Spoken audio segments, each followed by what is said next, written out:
नमस्कार। प्रांजल ज्ञान गंगा में आप सभी का स्वागत है। हम संक्षिप्त महाभारत का पाठ कर रहे हैं, जिसमें कि कल हमने अर्जुन द्वारा नेवात कवचों के साथ युद्ध का वर्णन की कथा को पढ़ा था। आज हम अर्जुन के द्वारा काल के और पोलमों के साथ युद्ध और स्वर्ग से अर्जुन की विदाई की कथा को पढ़ेंगे, जो कि इस प्रकार है। तो चलिए कथा शुरू करते हैं। अब अर्जुन कहते हैं, लौटते समय मार्ग में मुझे एक दूसरा दिव्य नगर दिखाई दिया। वह बहुत ही विस्तृत और अग्नि एवं सूर्य के समान कांति वाला था। उसे इच्छानुसार चाहे जहाँ ले जाया जा सकता था। उसमें भी दैत्य लोग ही रहते थे। उस विचित्र नगर को देखकर मैंने मातली से पूछा, यह अद्भुत स्थान क्या है? मातली ने कहा, पोलोमा और काल का नाम की दो दानवियाँ हैं। उन्होंने सहस्त्रों दिव्य वर्ष तक बड़ी कठोर तपस्या की। तब के अंत में जब ब्रह्मा जी ने प्रसन्न होकर उनसे वर मांगने को कहा, तो उन्होंने यह वर मांगा कि हमारे पुत्रों को थोड़ा सा भी कष्ट न हो। देवता, राक्षस या नाग कोई भी उन्हें मार ना सके तथा उनके रहने के लिए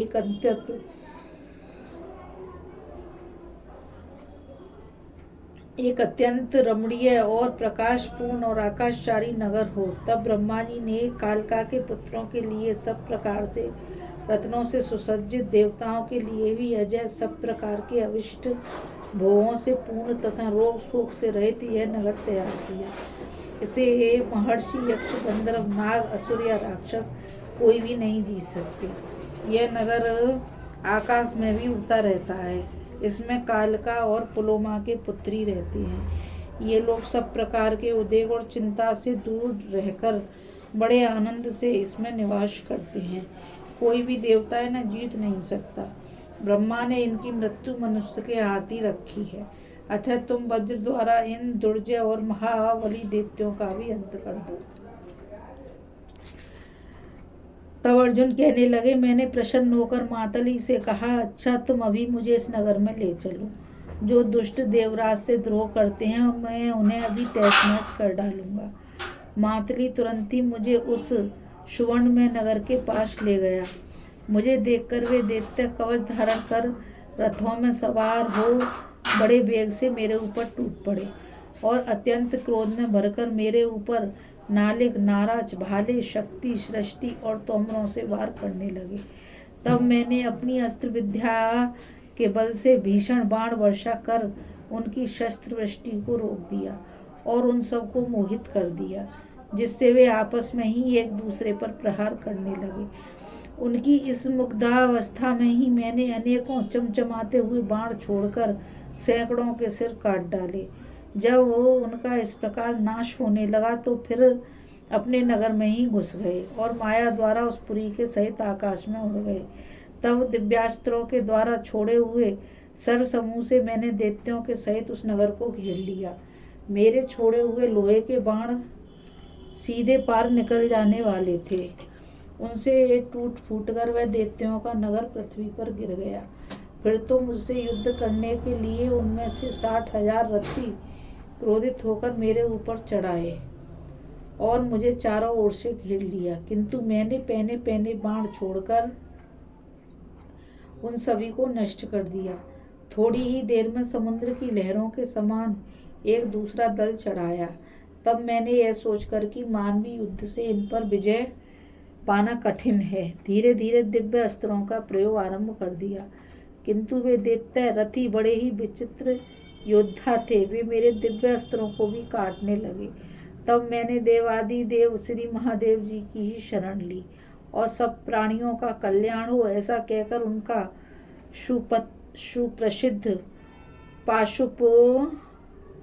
पाशुपतास्त्र गांडीव धनुष पर चढ़ाया। फिर भगवान त्रिनयन को मन ही मन प्रणाम कर उन दैत्यों का नाश करने के लिए उसे छोड़ दिया। उसकी प्रचंड मार से दैत्य बात की बात में नष्ट हो गए। राजन, इस प्रकार एक मुहूर्त में ही मैंने उन दानवों का अंत कर डाला। इस प्रकार उन दिव्य भरण विभूषित दैत्यों को रुद्राक्ष रौद्रास्त्र के प्रभाव से नष्ट हुआ देख मातली को बड़ा ही हर्ष हुआ और उसने अत्यंत प्रसन्न हो हाथ जोड़कर कहा, यह आकाशचारी नगर देवता दैत्य सभी के लिए अजय था। स्वयं देवराज भी युद्ध द्वारा इसे नहीं जीत सकते थे, किंतु वीर अपने पराक्रम और तपोबल से आज तुमने इसे चूर चूर कर दिया। उस आकाशचारी नगर के नष्ट होने और दानवों के मारे जाने पर दैत्यों की स्त्रियां भी बाल बिखरे बिखरे चित्कार करती उस नगर के बाहर जा पड़ी। वे दुखित होकर विलाप करने लगी। वह नगर गंधर्वराज नगर के समान देखते देखते अदृश्य हो गया। इस प्रकार उस युद्ध में विजय पाकर मैं बड़ा प्रसन्न हुआ। फिर सारथी मातली मुझे रणभूमि से तुरंत ही इंद्र के राजभवन में ले आया।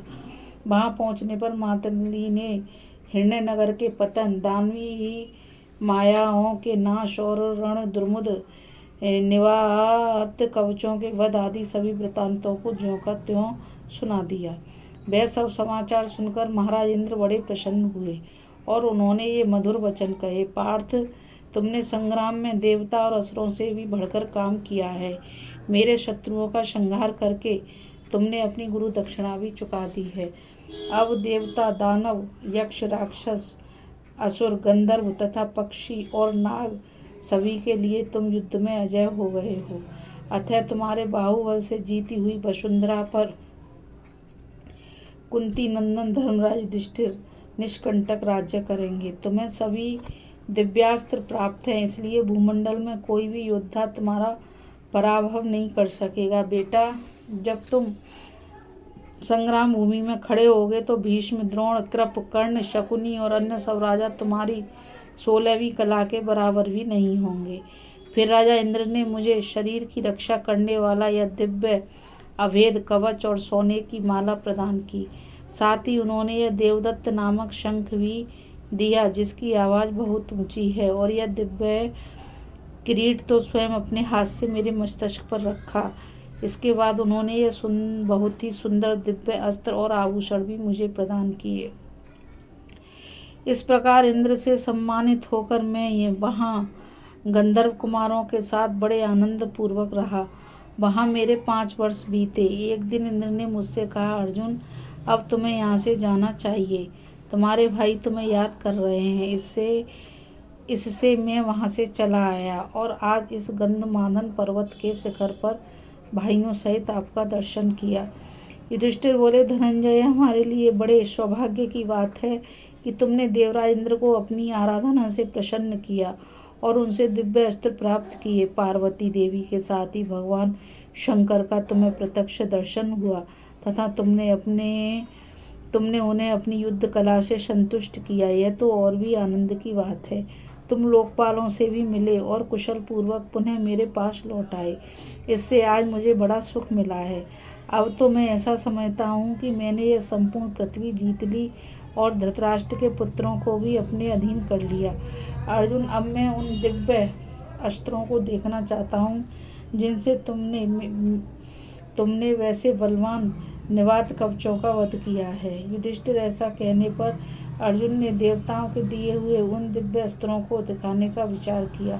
पहले तो वे विधि पूर्वक स्नान करके शुद्ध हुए, फिर अपने अंगों में परम कांतिमान दिव्य कवच धारण कर लिया। एक हाथ में गांडीव धनुष और दूसरे में देवदत्त शंख ले लिया। इस प्रकार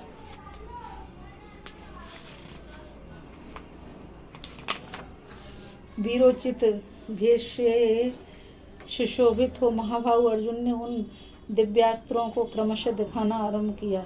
जिस समय उन अस्त्रों का प्रयोग प्रारंभ हुआ, पृथ्वी वृक्षों सहित कांप उठी, नदी और समुद्र में उफान आ गया, पर्वत फटने लगे, वायु की गति रुक गई, सूर्य की कांति फीकी पड़ गई और जलती हुई आग भी बुझ गई। तदंतर समस्त ब्रह्मर्षि, सिद्ध महर्षि, संपूर्ण देवी देवर्षि, प्राणी तथा स्वर्गवासी देवता सबके सब वहां आकर उपस्थित हुए। लोकपिता में ब्रह्मा और भगवान शंकर भी अपने गणों सहित वहां पधारे। फिर सब देवताओं ने नारद जी को अर्जुन के पास भेजा। वे आकर अर्जुन से बोले, अर्जुन ठहरो, इस समय इन दिव्यास्त्रों का प्रयोग ना करो। बिना किसी लक्ष्य के इनका प्रयोग नहीं किया जाता। यदि कोई शत्रु लक्ष्य हो तो भी जब तक वह अपने ऊपर प्रहार करके कष्ट न पहुंचावे तब तक उस पर भी दिव्यास्त्रों का प्रयोग नहीं करना चाहिए, अन्यथा इनके व्यर्थ प्रयोग करने पर महान अनर्थ हो जाता है। यदि नियम अनुसार तुम इनकी रक्षा करोगे तो ये शक्तिशाली और तुम्हें सुख देने वाले होंगे, इसमें तनिक भी संदेह नहीं है। यदि तुमने व्यर्थ प्रयोग से ही इनकी रक्षा नहीं की तो ये त्रिलोकी का नाश कर डालेंगे, अतः आज से फिर कभी ऐसा ना करना। युधिष्ठिर, तुम भी इस समय इनको देखने का लोभ छोड़ो। युद्ध में शत्रुओं का मर्दन करते समय जब अर्जुन इन दिव्यास्त्रों का प्रयोग करे तब देख लेना। इस प्रकार जब नारद जी ने अर्जुन को दिव्यास्त्रों का प्रयोग करने से रोक दिया तब सब देवता तथा अन्य प्राणी जो जहाँ से आए थे वहाँ चले गए और पांडव भी द्रौपदी के साथ उस वन में प्रसन्नता पूर्वक रहने लगे। अभी हम अर्जुन के द्वारा काल के और पोलोमो की युद्ध की कथा को पढ़ रहे थे। अब हम आगे पांडवों का गंधमादन पर्वत से चलकर कहीं और जाना और द्वैत वन में प्रवेश की कथा को पढ़ेंगे, जो कि इस प्रकार है। इस कथा में बस इतना ही। कल फिर मिलते हैं एक नई कथा के साथ। अब मुझे आज्ञा दीजिए और मैं आपसे यही कहना चाहूँगी कि इस चैनल को ज़्यादा से ज़्यादा लाइक, शेयर और सब्सक्राइब करें ताकि यह अमूल्य ज्ञान अधिक से अधिक लोगों तक पहुँच सके। राधे राधे, जय श्री कृष्णा, नमस्कार।